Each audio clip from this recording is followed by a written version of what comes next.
बिस्मिल्लाहिर्रहमानिर्रहीम, अस्सलाम वालेकुम। प्रोग्राम सेहत की बातें लेके आपका अली बुखारी हाजिर खिदमत है। डियर व्यूवर्स, माहिरीन का कहना है कि जो खाना हम खाते हैं उसकी तादाद और हमारी तवानाई से ज़्यादा हो तो ये फ़ालतू तादाद हमारे जिस्म में चिकनाई की शक्ल में जमा होती रहती है और यही हमारे वज़न में इजाफ़े का बाइस बनती है। जी बिल्कुल, आज हमारा टॉपिक है ओबेसिटी यानी मोटापा, और जबकि हमारी आज की एक्सपर्ट हैं डॉक्टर हमीदा अली।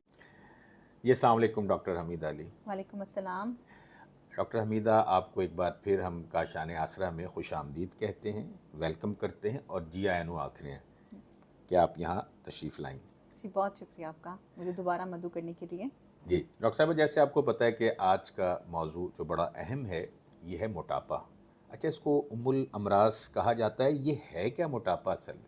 जी बिल्कुल, जिस तरह से आपने इंट्रो में ज़िक्र किया कि ओबेसिटी या मोटापा एक इस तरह की बीमारी है और बल्कि बीमारियों की जड़ है जिसमें जिस्म में एक ख़ास मिक़दार से ज़्यादा चर्बी इकट्ठा हो जाती है और वो आपकी सेहत पर, ज़हनी और जिस्मानी दोनों तरह की सेहत पर मनफ़ी असरात मुरतब करती है। और बिल्कुल जैसा आपका सवाल है कि क्या ये उम्मुल अमराज़ है, तो बिल्कुल ऐसा ही है।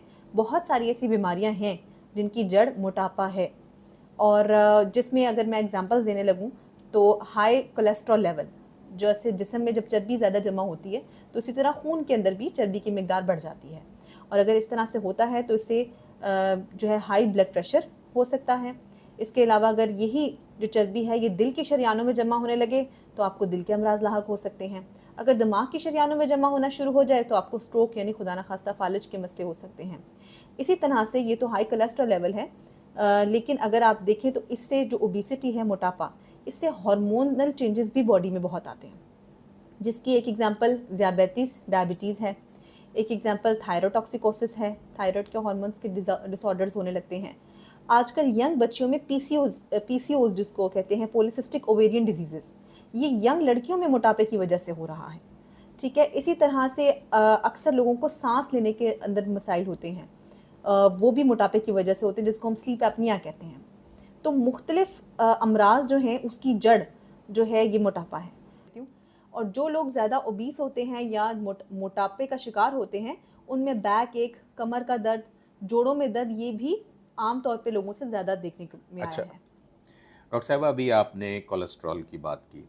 अच्छा, इसमें दो किस्म के कोलेस्ट्रॉल सुनने में आते हैं। एक कोई बैड है, तो इसमें गुड कोलेस्ट्रॉल भी तो होता है, उसके जी बारे में ज़रा प्लीज़ बताइए। जी बिल्कुल ऐसा है कि गुड कोलेस्ट्रॉल और बैड कोलेस्ट्रॉल दोनों हमारी बॉडी का हिस्सा होते हैं, लेकिन एक मिथ है या इसको कह लें कि एक गलतुल आम चीज़ है कि हमेशा कोलेस्ट्रॉल को मोटापे से इक्विवेलेंट समझा जाता है कि ये चीज़ें बराबर हैं। ऐसा हो सकता है कि एक इंसान का बीएमआई ज़्यादा हो या एक इंसान ओबेसिटी का शिकार है लेकिन उसका कोलेस्ट्रॉल लेवल नॉर्मल है, तो ज़रूरी नहीं है कि जिसका कोलेस्ट्रॉल लेवल ज़्यादा है वही इंसान ओबेसिटी का शिकार हो। ये दोनों चीज़ें अलग-अलग हैं।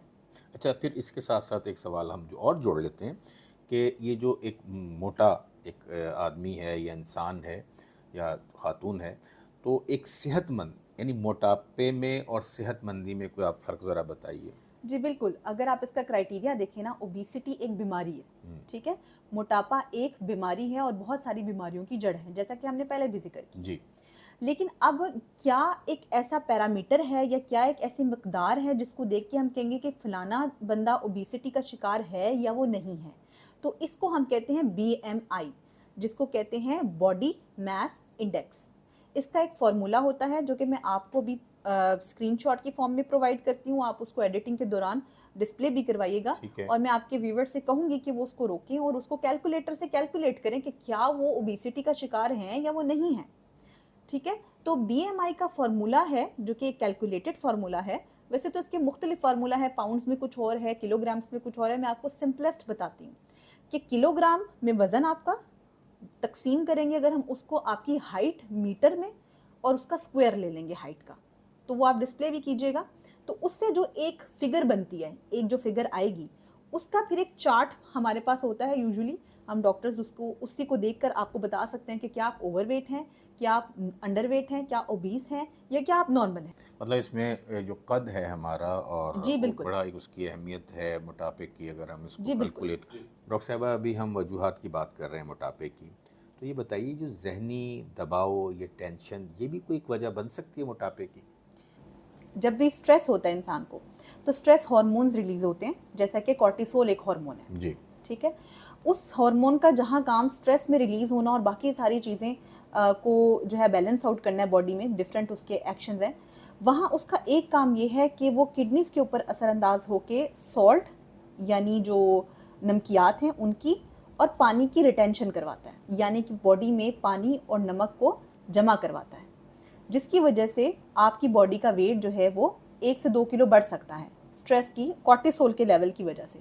लेकिन वो वज़न चर्बी की सूरत में नहीं बढ़ रहा, वो आपका वाटर रिटेंशन है, वो पानी का वज़न है। तो एक स्ट्रेस की वजह से तो आपका वाटर रिटेंशन हो रहा है, यानी आपके जिस्म में पानी जमा हो रहा है, जिसकी वजह से आपका वज़न बढ़ता हुआ लग रहा है। दूसरी वजह ये भी होती है कि जब स्ट्रेस होता है तो हमें उस स्ट्रेस का एंटीडोट भी तो चाहिए होता है, यानी जहर है तो उसका एंटीडोट चाहिए होता है। तो जब स्ट्रेस होता है तो उसके एंटी एक हार्मोन होता है जिसको ऑक्सीटोसिन कहते हैं, और ये रिलीज होता है मीठा खाने से। तो हम जब स्ट्रेस में होते हैं तो अक्सर लोगों को मीठे की क्रेविंग होती है, वो बेसिकली मीठा खाने का दिल करता है ताकि ऑक्सीटोसिन हार्मोन रिलीज हो, ताकि उस स्ट्रेस लेवल को कम किया जा सके। तो उस मीठा खाने से क्या होता है, आपका ईटिंग पैटर्न चेंज हो जाता है और फिर वो चर्बी की सूरत में, एक्स्ट्रा जो कैलोरीज हैं वो चर्बी की सूरत में वेट गेन होने लगता है। तो स्ट्रेस से आपकी बॉडी का वेट गेन होता है। उसके 2-3 तरह के मेथड्स हैं, लेकिन अल्टीमेटली वेट गेन हो रहा है। और इससे विशियस साइकिल क्या होगा, वेट गेन होगा, मजीद स्ट्रेस होगा कि हम मोटे हो रहे हैं, और फिर वो मजीद वेट गेन की तरफ जाएगा। तो ये पूरा एक विशियस साइकिल बन जाएगा।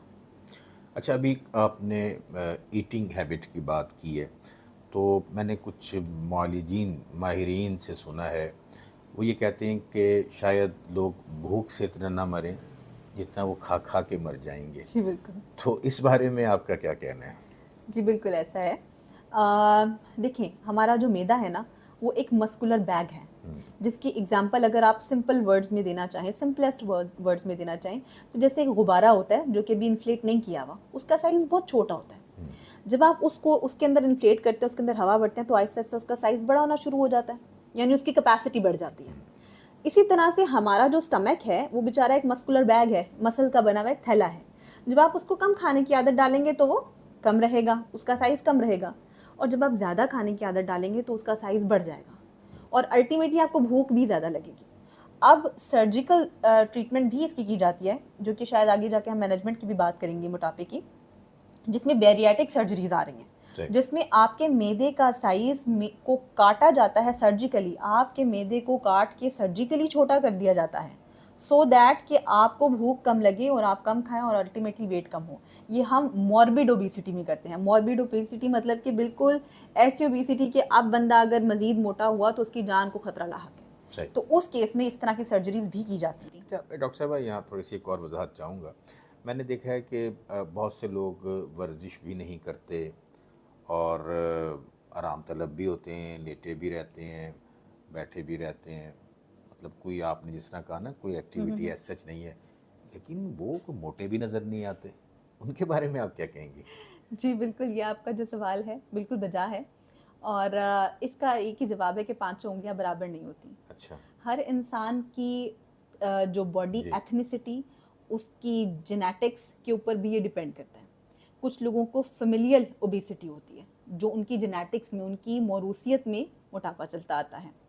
इसी तरह से कुछ लोग ऐसे होते हैं जिनका BMR, जिसको हम अपनी मेडिकल लैंग्वेज में कहते हैं बेसल मेटाबॉलिक रेट, यानी उनकी बॉडी का मेटाबॉलिज्म, यानी कि कैलोरीज को बर्न करने का जो एक अमल हमारी बॉडी में चल रहा होता है, वो आम लोगों की निस्बत ज़्यादा होता है।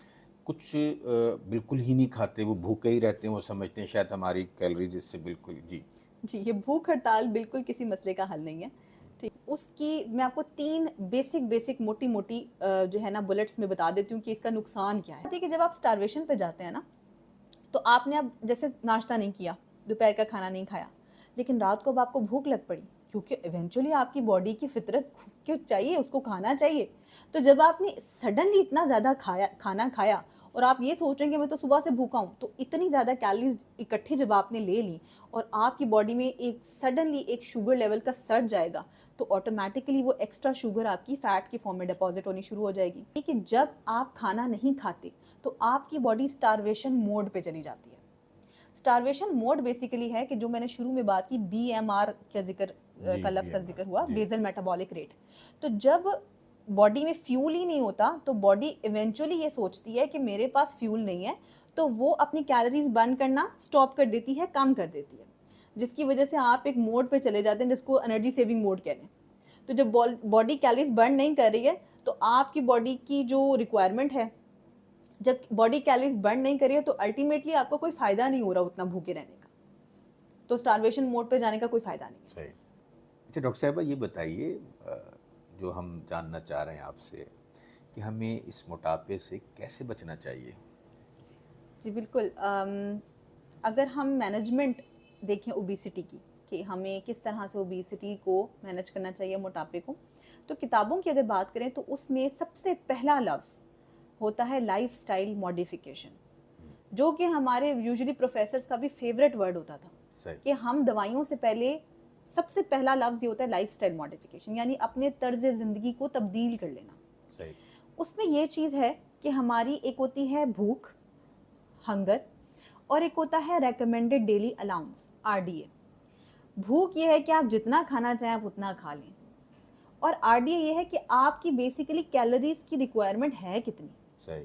अब वो मर्दों में और ख़वातीन में मुख्तलिफ है। ख़वातीन में जो कैलोरीज एक दिन की आपकी ज़रूरत है जिस्म की, वो है 1600 से 2400 कैलोरीज एक दिन के लिए, और इसी तरह मर्द हजरात में 2000 से 3000 कैलोरीज एक दिन के लिए। और आपको मज़े की बात ये बताती चलूँ कि लाहौरी नाश्ता जो हमारा एक है पाए और पूरी और पराठों का, वो एक नाश्ते की कैलोरीज की तकरीबन 2 से 3000 होती है। यानी आप जो एक नाश्ता एक दिन में कर रहे हैं वो आपके पूरे दिन की कैलोरीज हैं।